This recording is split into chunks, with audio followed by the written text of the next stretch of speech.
Guys সব থেকে বেশি অদ্ভুত জিনিসটা হলো এই আদি যুগের কাঠের জুতাটা।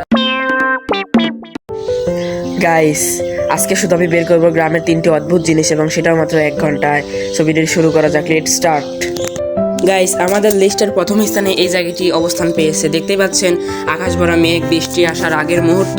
এক সাইডে রয়েছে সাদা মেঘ, অন্য সাইডে রয়েছে কালো মেঘ। গাইস এবার আমরা 2 নম্বর অদ্ভুত জিনিস খুঁজে যাচ্ছি। অদ্ভুত জিনিস খুঁজে বের করতে বের হয়ে গেছি। আমাদের সাথে আমাদের রয়েছে বড় ভাই, সেই আমাদের একটু সাহায্য করার জন্য যাচ্ছে।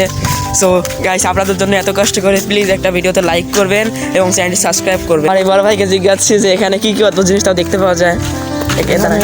আচ্ছা, এখানে আপনারা প্রতি শুক্রবারে দেখতে পারবেন বিভিন্ন রকম দূর দূর প্রান্ত থেকে অনেক মানুষের লোক সমাগম হয়। এখানে বিশেষ করে সে যে জিনগুলা ধরে তাদের এখানে চিকিৎসা দেওয়া হয়।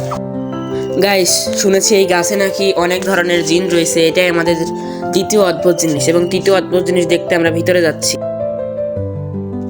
গাইস এখানে চারপাশের ভিউটা অনেক সুন্দর, এমনকি আমার কাছে অনেক সুন্দর লেগেছে। এখানে অনেক ধরনের গাছগাছালি রয়েছে। এবার চলে যাব গাইস আমরা ভেতরে।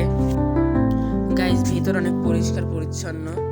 গাইস দেখতেই পাচ্ছেন এখানে ফজল দাদু এখানে বসে থাকে এবং এখান থেকেই তিনি ওই সাইডে ভূত ছাড়ান এবং এখানে তিনি এটা তার আসন। গাইস সব থেকে বেশি অদ্ভুত জিনিসটা হলো এই আদি যুগের কাঠের জুতাটা। এই জুতাটা গাইস কেমনে পড়তে আমি জানি না, কিন্তু গাইস দেখতেই পাচ্ছেন এই জুতাটা, কিন্তু গাইস জুতাটা অনেক ভারী। গাইস আমার বড় ভাই জুতাটা পরছে, গাইস এটা অনেক ভারী না? গাইস আমরা এখন একটু এগিয়ে এসে একটু উপরে উঠতেছি। এখান থেকে ভিউটা অনেক সুন্দর দেখা যায়। গাইস ভিডিওটি ভালো লাগলে অবশ্যই ভিডিওতে লাইক দিবেন, চ্যানেলটি সাবস্ক্রাইব করবেন। আল্লাহ হাফেজ।